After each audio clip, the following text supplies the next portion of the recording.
Assalamu alaikum students. Our today's lecture number 4, chapter number 2 again, resolution and composition of vector by its rectangular components. एक vector के बाबा एक vector जी विरासत कंदासीं वरी vector जी जोड़ जक कंदासीं पर संदस कंपोनेंट मां जुज़न मां एक वेक्टर के a vector will be divided into its rectangular components and then it will be composed from its rectangular components.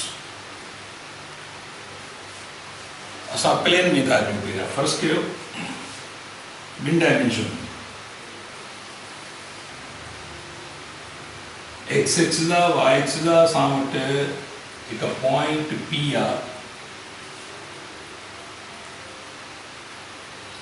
जंहिंजो ही पोजिशन वेक्टर आहे फर्स्ट कयो लाज़मी न आहे त असां पोजिशन वेक्टर खणूं असां ही कहिड़ो बि वेक्टर खणी सघूं था जनरल डिस्कस था कयूं ही वेक्टर ए आहे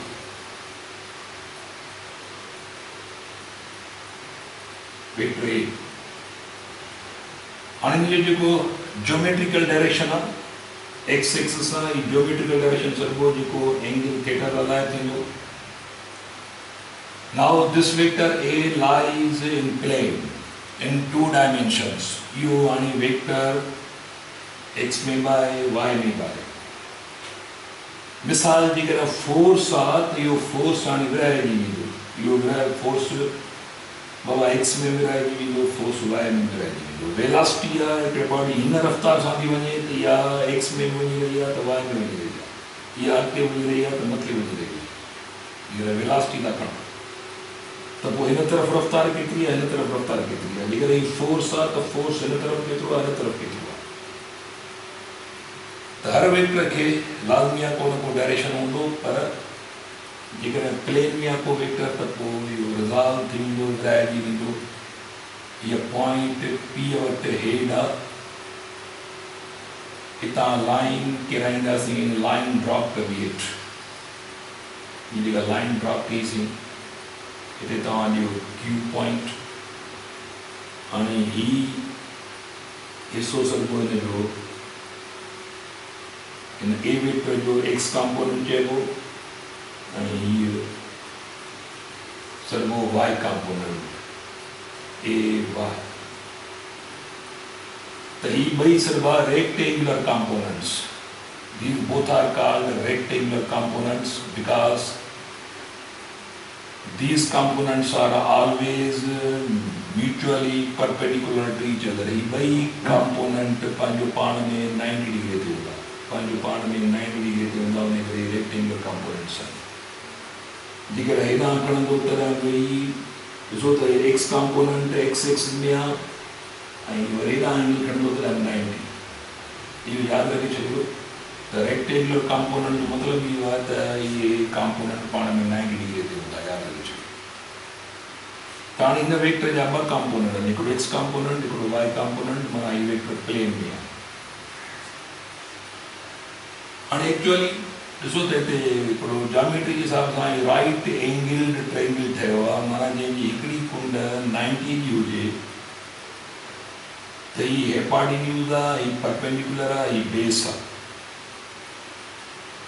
त ही जेको ए वेक्टर आहे बाबा ये वेक्टर जैसे मैग्नीट्यूड लाइन की लेंथ बाय जैसे angle direction by x axis sine angle खड़ी है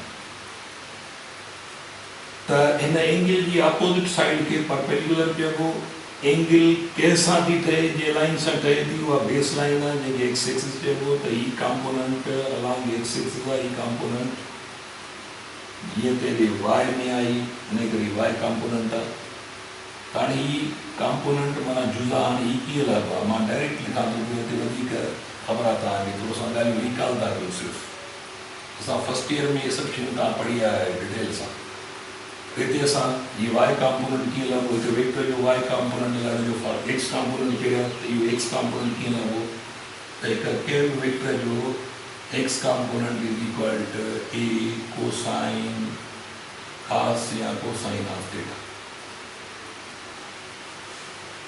अहिड़े नमूने सां एक वेक्टर जो y कंपोनेंट कीअं लभो ay is equal a sin of theta.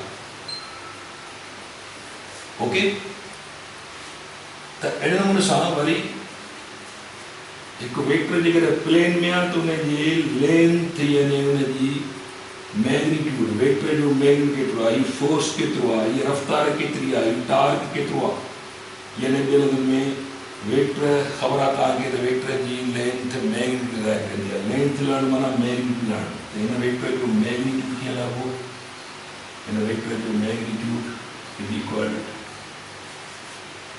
Pythagoras theorem आहे x कंपोनेंट जो स्क्वायर थींदो प्लस y कंपोनेंट जो स्क्वायर। ओके, फॉर्मूला इस्तेमाल थींदो जेकॾहिं वेक्टर प्लेन में आहे, हीअ प्लेन में आहे, x में बाय वेक्टर, हीअ y में बाय, x कंपोनेंट हीअ y कंपोनेंट। हिन खां पोइ टी चौथी शइ जेका आहे त हीअ वेक्टर लाज़मी आहे, वेक्टर जो मैग्नीट्यूड बि हिन फॉर्मूला ज़रिए लॻो, पर वेक्टर खे डायरेक्शन थींदो लाज़मी, त इहो डायरेक्शन माना एंगल थीटा कीअं लॻी, theta is equal to tangent inverse y component upon x component. ये चार फार्मूला तव्हांखे ज़हन में रखणा आहिनि, ये बुनियाद है असांजा। कहानी याद रखिजो त हिननि फार्मूलाज़ में वैल्यू विझी तव्हांखे शयूं प्रैक्टिस करणी आहे, हिननि खे एक्टिव करणो आहे फार्मूलाज़ खे। उन करे तव्हांखे जेको हिन लेक्चर खां पोइ जेको टाइम मिलंदो उहो टाइम हीअ आहे त तव्हां हिननि खे वैल्यू विझी तव्हांजी प्रैक्टिस कयो। मिसाल, हिकिड़ो वेक्टर आहे ए, वेक्टर ए जी क़ीमत आहे 20 unit, 20 unit vector, 20 unit long vector आहे फर्स्ट, ऐं एंगल आहे हुनजी केतिरी एंगल ते आहे, थीटा इज इक्वल टू आहे फॉर एग्जांपल से 60 डिग्री, ये 60 डिग्री जी एंगल आहे। त पोइ इहो वेक्टर एक्स में केतिरो विराइजी वियो, वाई में केतिरो विराइजी वियो, हाणे इहा तव्हां कैलकुलेशन कजो, ख़बर आहे तव्हांखे X is equal to A cos of theta, A X is equal to ए जी क़ीमत 20 आहे इंटू कास ऑफ 60 डिग्री जो वैल्यू विझी तव्हां इहा रिज़ल्ट कढंदो, इहा केतिरी आहे, या तव्हांजी प्रैक्टिस करणी आहे मुसलसल मुख़्तलिफ़ वैल्यू विझी हिननि खे एक्टिव करे छॾियो। अहिड़े नमूने सां जेकॾहिं इहा y कंपोनेंट लड़णो आहे त लाज़मी आहे a y is equal to ए जी क़ीमत 20 आहे and sine of 60 degree, sine 60 जो वैल्यू इहो तव्हां फाइंड आउट कंदो त a y is equal to what, इहो साइन 60 जो वैल्यू मल्टीप्लाई कयो तव्हांखे वैल्यू मिली वेंदी, माना हीअ वेक्टर केतिरो विराइजी थिए, या मुसलसल प्रैक्टिस तव्हांखे बहुत करे। उन खां पोइ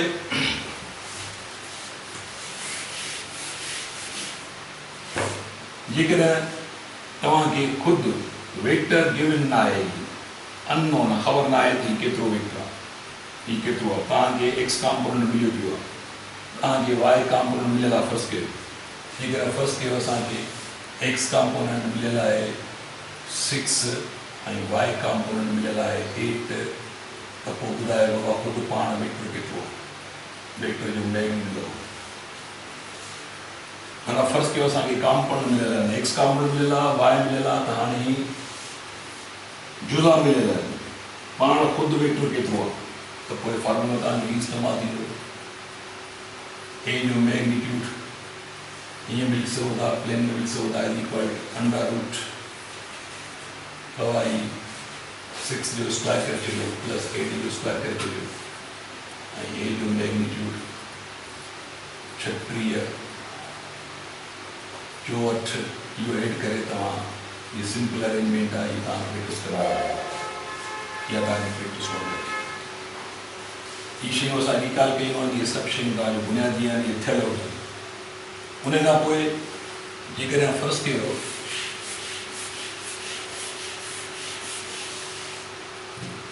तव्हां वटि एंगल गिवन न आहे, अननोन एंगल आहे, पर तव्हांखे कंपोनेंट मां एंगल मिली सघो था पिया, theta is equal tangent inverse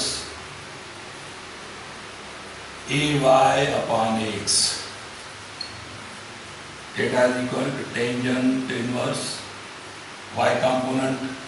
मिसाल तव्हांजो 8 है, x component 6 है, या डिपेंड कंदो tan इनवर्स में चेक कंदो त तव्हांजो y एंगल मिली वेंदो।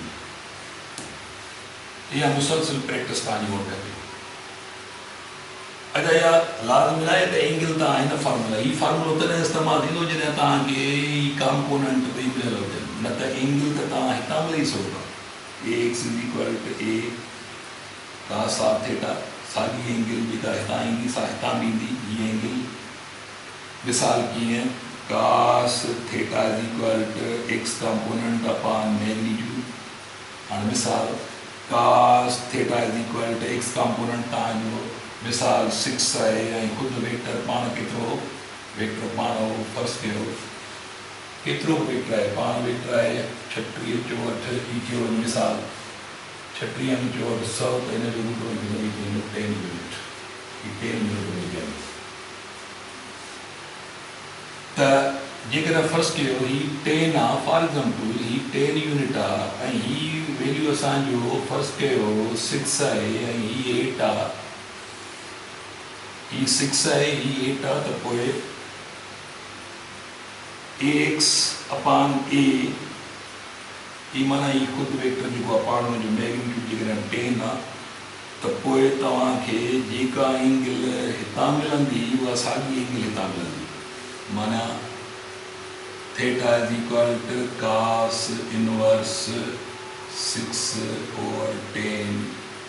इन जो तव्हां ही छॾाए cos inverse ॾिसंदो त बिल्कुलु साॻी एंगल मिलंदी जेका हितां ई मिलंदी। वरी एंगल तव्हां हिन फॉर्मूला मां मिलाई सघो था, ay is equal to a sin of theta। शर्त कहिड़ो, ॾिसो हिकिड़ी जेका एंगल लहण लाइ एंगल तव्हां हितां मिलंदो is equal to a cos of theta, angle तव्हां हितां मिलंदो is equal to ay is equal to a sin of theta, angle तव्हां हीअं मिलंदो is equal to tangent inverse ay upon x। पर थोड़ी कंडीशन्स आहिनि, जेकॾहिं ही फार्मूलो था इस्तेमालु कयूं त पोइ तव्हांखे ॿई कॉम्पोनेंट खपनि, ही कॉम्पोनेंट खपे ही कॉम्पोनेंट खपे। त जेकर तव्हां ही फार्मूला इस्तेमालु कयो एंगल आणण लाइ त पोइ लाज़मी आहे तव्हांखे वेक्टर जो मैग्नीट्यूड खपे ऐं हिकिड़ो एक्स कॉम्पोनेंट खपे। मिसाल ax is equal to a cos of theta या cos of theta is equal to x component upon vector जो मैग्नीट्यूड। त theta is equal to cos inverse x component तव्हां इस्तेमालु कयो, मैग्नीट्यूड इस्तेमालु कयो, जेको वैल्यू ईंदो cos inverse में ॾिसो एंगल हूंदी, साॻी एंगल हितां मिलंदी, साॻी एंगल हीअ हितां मिलाई सघो था। शर्त कहिड़ो, जेकॾहिं ही फार्मूलो इस्तेमालु कबो त ay is equal to a sin of theta, त sin theta is equal to y component upon vector itself, vector जो मैग्नीट्यूड केतिरो आहे त sin theta inverse theta is equal to sin inverse, माना theta is equal to sin inverse y component upon vector जो magnitude. y component केतिरो आहे, ख़ुदि vector केतिरो आहे, y component केतिरो आहे, ख़ुदि वेक्टर केतिरो आहे, ॿई वैल्यू इस्तेमालु करे sin inverse में वरी टे कयो तव्हांखे साॻी एंगल मिलंदी। त हीअ जेका एंगल आहे इहा एंगल ही फार्मूला इस्तेमालु कबो त ॿई कॉम्पोनेंट हुजनि, जेकॾहिं ही फार्मूला इस्तेमालु कबो त पोइ एक्स कॉम्पोनेंट ऐं मैग्नीट्यूड हुजे, जेकॾहिं ही फार्मूलो इस्तेमालु कंदो त पोइ y कॉम्पोनेंट ऐं मैग्नीट्यूड हुजे। त एंगल बि तव्हांखे ॻाल्हाए सघंदा था। साॻे नमूने सां तव्हां हाणे इहे वैल्यूज़ विझी तव्हां इहा प्रैक्टिस कंदा रहो। मिसाल तव्हां एक्स कॉम्पोनेंट जो फार्मूलो इज इक्वल टू ख़ुदि वेक्टर केतिरो आहे, केतिरी एंगल ते आहे, असां कास में वैल्यू ॾिसंदासीं। पर x कंपोनेंट तो तव्हां हितां लही सघो था theta is equal to tangent inverse y component upon x component तव्हां x कंपोनेंट त हितां हिन फार्मूला में लही सघो था माना x कंपोनेंट हितां लही आहे शर्त कहिड़ो शर्त इहो त तव्हांखे बाक़ी रिमेनिंग फैक्टर माना y कंपोनेंट जी ख़बर हुजे ऐं ॿी एंगल जी ख़बर हुजे त हिते तव्हां हिन फार्मूला खे ax इज इक्वल टू तव्हां हिनखे थोरो कंडीशन में आणियो माना हिनखे वापसि कयो टेंजेंट इनवर्स खे वापसि कयो माना टेंजेंट थीटा करे ॾियो कॾहिं वापसि मिलो त हिते multiplication is equal a y अपॉन ax त ax is equal to the area y component upon the tangent area tangent theta and यो फार्मूला x कंपोनेंट लाइ शर्त करो तव्हांखे y कंपोनेंट हुजे ॿियो एंगल हुजे ॿियो टेंजेंट हुजे त x कंपोनेंट हितां लही सघो था पिया y कंपोनेंट हितां लही सघो था जेकॾहिं तव्हांखे y कंपोनेंट मालूम करिणो आहे तव्हांखे x कंपोनेंट ऐं एंगल में लॻाओ त पोइ ay is equal to ax into tangent theta y component हितां लही सघो था पिया तो ये सब शयूं तव्हां फार्मूला खे रद्द बदल करे इनखे होल्ड कयो उनखे प्रैक्टिस कयो पर शर्तियुनि में वैल्यूज़ विझी पुट कंदा वञो ऐं इहो उनजी प्रैक्टिस जारी रहे ओके ये रेक्टेंगुलर कंपोनेंट्स आहिनि ax एंड ay प्लेन में सूरत हाल थी वञी आहे इहा प्रैक्टिस उहा तव्हांजी जारी रहे हाणे अचूं था पिया वेक्टरनि जी एडिशन ते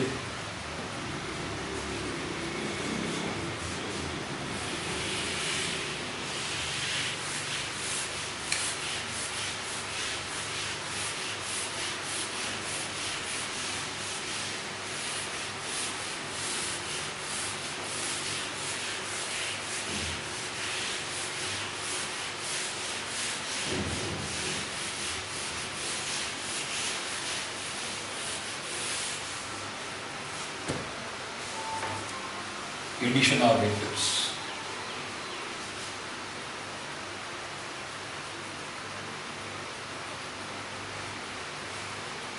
Addition of vectors.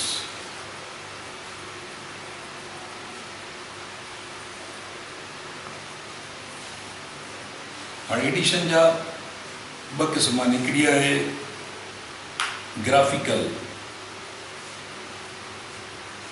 ऐं ॿियो एनालिटिकल माना ग्राफिकल मेथड एडिशन जा उन्हनि में तव्हां फिगर्स ड्रा कंदी ॿियो एनालिटिकल मेथड जो मतिलबु आहे तव्हां डायरेक्ट फार्मूला इस्तेमालु कंदो हाणे फार्मूला हिते असां ड्राइव त कोन कंदासीं डायरेक्ट इस्तेमालु कंदासीं छाकाणि प्रिंट टेस्ट में असांखे इहो टाइम ई न आहे जो असां वरी डेरिवेशन्स कयूं इहे असांजो फस्ट इंटरमिशन थी चुकियूं आहिनि ऐं असां उते ई वरी डिटेल्ड माना डेरिवेशन कंदासीं हाणे ग्राफिकल मेथड्स में हिकिड़ो आहे head to tail method graphical method आहे हेड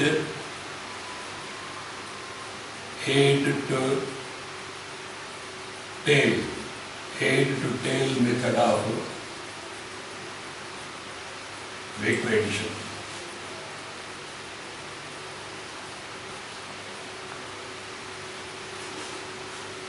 ग्राफिक्स मीन्स ड्राइंग करण माना लाइन लकीरों जरिए head to tail method of vector addition इन जरिए many vectors for many vectors केतिरा ई वेक्टर फॉर मेनी वेक्टर्स केतिरा ई वेक्टर तव्हां ऐड करे सघो था केतिरा ई वेक्टर मिसाल हिकिड़ो वेक्टर ए आहे वेक्टर बी आहे वेक्टर सी आहे ये टे वेक्टर आहिनि हाणे इन्हनि टिनी वेक्टरनि खे ख़बर आहे तव्हांखे त हीअ वेक्टर जो टेल आहे हीअ हेड आहे हीअ टेल आहे हेड आहे हीअ वेक्टर जो टेल आहे हीअ हेड आहे हाणे प्रॉपर तरीक़ो हींअर तव्हां प्लेन ड्रा कंदो हीअ एक्स वाई प्लेन आहे हिन तरीक़े में छा थींदो आहे जो फ़िलहाल असां सिखिया जे महिल में, पर लाज़मी न आहे त तव्हां पहिरियों वेक्टर खणो। कहिड़ो वेक्टर तव्हां खणी सघो था, छाकाणि जो कम्यूटेटिव प्रॉपर्टी आहे। कहिड़ो वेक्टर पहिरियां खणो, आख़िर में रिज़ल्टेंट साॻियो मिलंदो। पर असां सिखिया जे महिल में उन करे पहिरियां ई था खणूं जेको आहे तरतीब में कि ए वेक्टर फर्स्ट कयो जेतिरी बि लेंथ जो आहे जंहिं डायरेक्शन में आहे इहो हिते असां शिफ्ट कंदासीं। जंहिं डायरेक्शन में आहे फर्स्ट कयो ए वेक्टर थियो। बी वेक्टर आहे, बी जो टेल खणो इन फर्स्ट जे हेठि ते, बी जो टेल फर्स्ट जे हेठि ते खणिजो, बी वेक्टर बी थियो। वरी सी जो टेल बी जे हेठि ते, हीअं उन करे एज़ इट जीअं आहे टेल खणी तव्हां हिते खणिजो, तव्हां हिते खणी आया, इहो वेक्टर सी थियो। हाणे तव्हां इहो graphically Baba head to tail method apply कयो आहे। फर्स्ट वेक्टर जो टेल ओरिजिन ते, वरी सेकंड वेक्टर जो टेल फर्स्ट जे हेड ते, वरी थर्ड वेक्टर जो टेल सेकंड जे हेड ते। इहा तरतीब हलंदी रहंदी, स्ट्रक्चर ठहंदी वेंदी। हाणे आख़िर में ॾिसो हिननि टिनी जो यानी A plus B plus C त तव्हां करे छॾियो, हिन जो जोड़ ग्राफिकली हिननि जो एडिशन, हिननि जो जोड़ किथे थींदो। त फर्स्ट वेक्टर जो टेल आहे, लास्ट वेक्टर जो हेड आहे। हाणे टेल खां हेड ताईं लाइन ड्रा कंदो, स्ट्रेट लाइन, ऐं हुनखे एरो हेड ॾींदो आख़िरी वेक्टर जे हेड वटि, आख़िरी वेक्टर जे हेड वटि एरो ईंदो।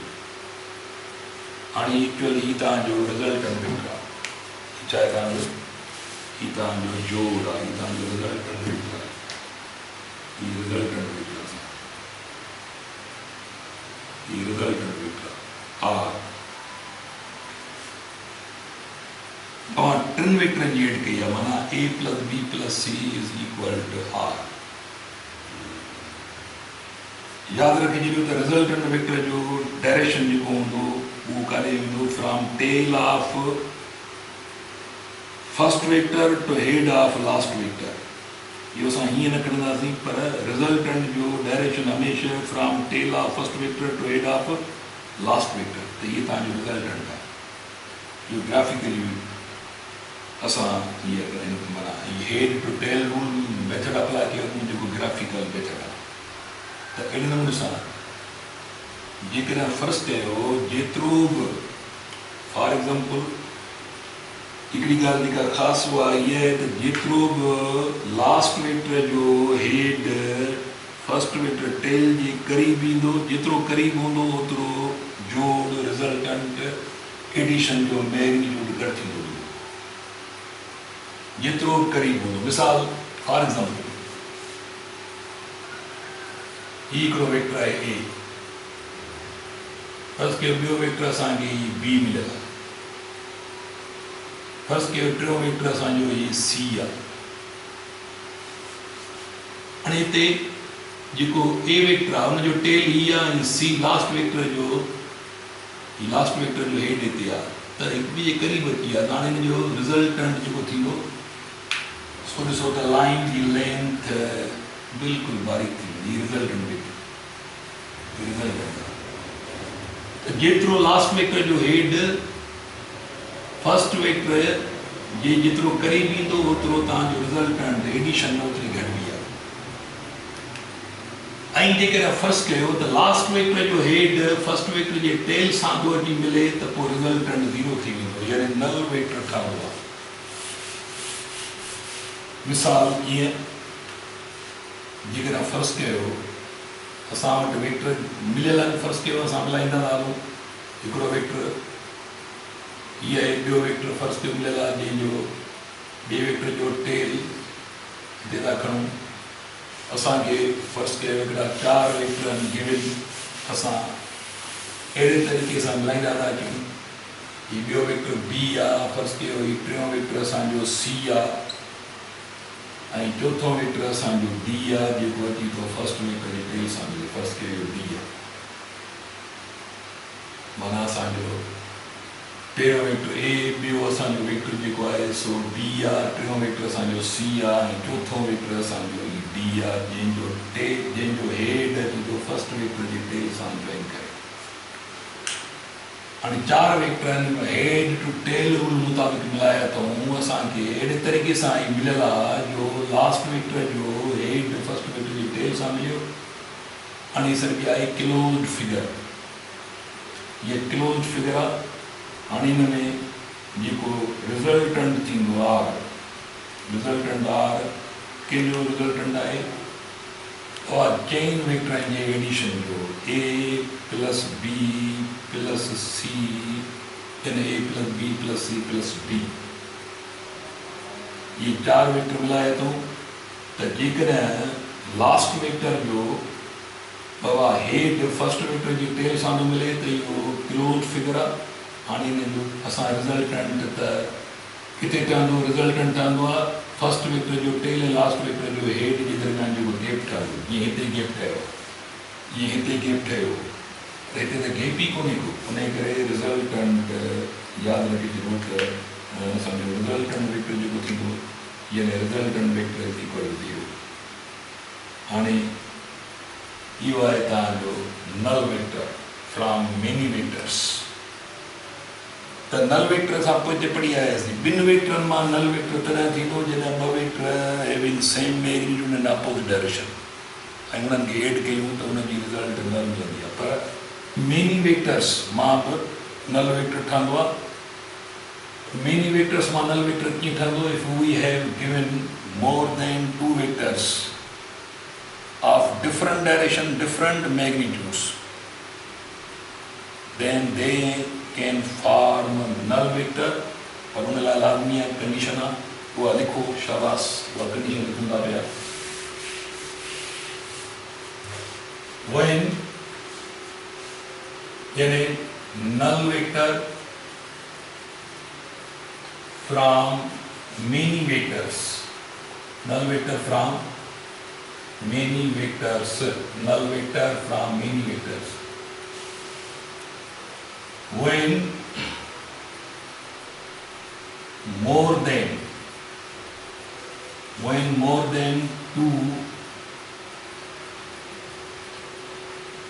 2 vectors are given and are added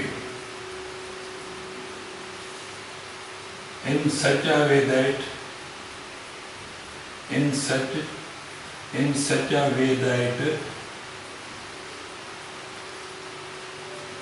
when more than 2 vectors are given and are added in such a way that the head of last vector meets with या head of last vector joins with the tail of first vector, then their resultant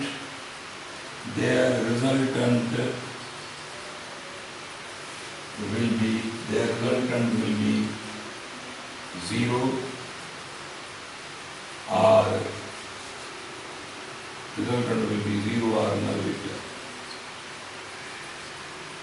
null vector।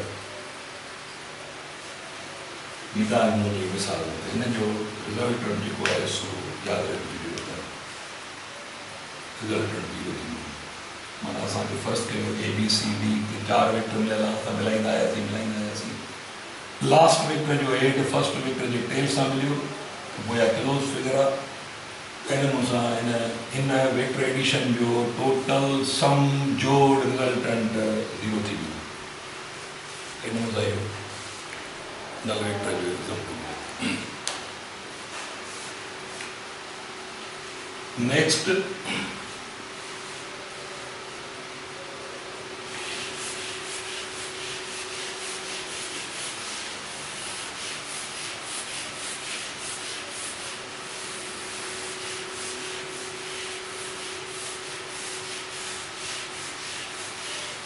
law of triangular vector addition। law of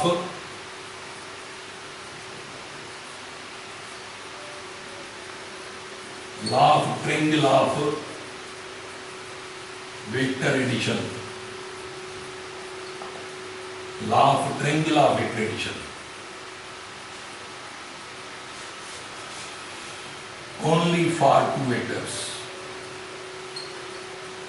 Only for two vectors. Law of triangle of vectors, vector addition में याद रखो वो ॿिनि वेक्टरनि जी involvement हूंदी आहे। ॿ vector फर्ज़ कयो हिकिड़ो वेक्टर ए आहे, ॿियो वेक्टर असांजो बी आहे। हिकिड़ो वेक्टर ए थियो, हिकिड़ो बी थियो, ॿ वेक्टर। त रिज़ल्टेंट ड्रा कंदासीं। ही रिज़ल्टेंट आहे फर्स्ट वेक्टर जो टे, लास्ट वेक्टर जो हेठ। ही रिज़ल्टेंट आहे, ही रिज़ल्टेंट आहे। जेका स्ट्रक्चर ठही आहे, ट्रायंगल ठही वियो आहे, 3 एंगल्स आहिनि। ही ट्रायंगल ठही वियो आहे। त ही ॿ वेक्टर तव्हां डिफरेंट डायरेक्शन्स में हूंदा। ॿ वेक्टर जेकॾहिं डिफरेंट डायरेक्शन्स में हूंदा त उन्हनि जूं जेके यानी तव्हां हेड टू टेल रूल मुताबिक़ मिलाईंदो ज़ाहिर आहे। वरी पोइ तव्हां एड कंदो त तव्हांजो ओवरऑल ट्रायंगल ई मिलंदो। ॾिसो त ही ट्रायंगल जूं टे साइडूं आहिनि, हिकिड़ी ए साइड आहे, हिकिड़ी बी साइड आहे, टी ट्रायंगल जी साइड आहे रिज़ल्टेंट। त ही लॉ ऑफ ट्रायंगल सघिबो आहे।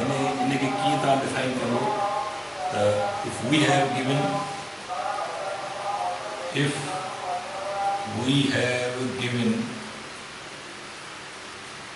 two vectors,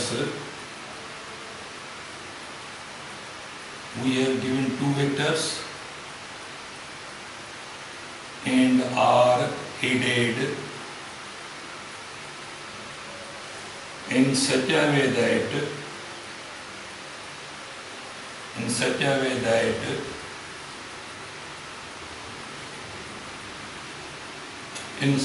that their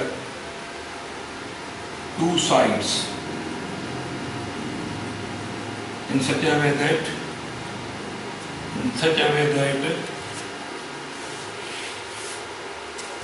the both vectors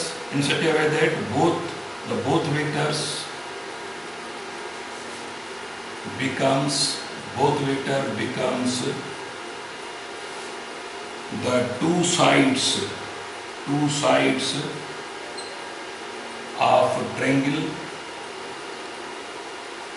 two sides of triangle, and their resultant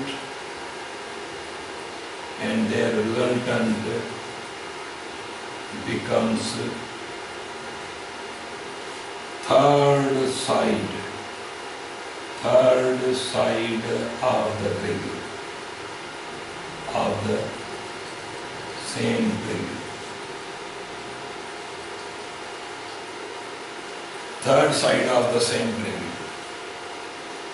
If we have given two vectors and are added in such a way that both vectors becomes the two sides of triangle, by vector, एडे नमूने सां मिलाए जो ॿ vector के triangle जी ॿ साइडूं थियनि, जो A B triangle जी ॿ साइडूं become the two sides of triangle and their resultant becomes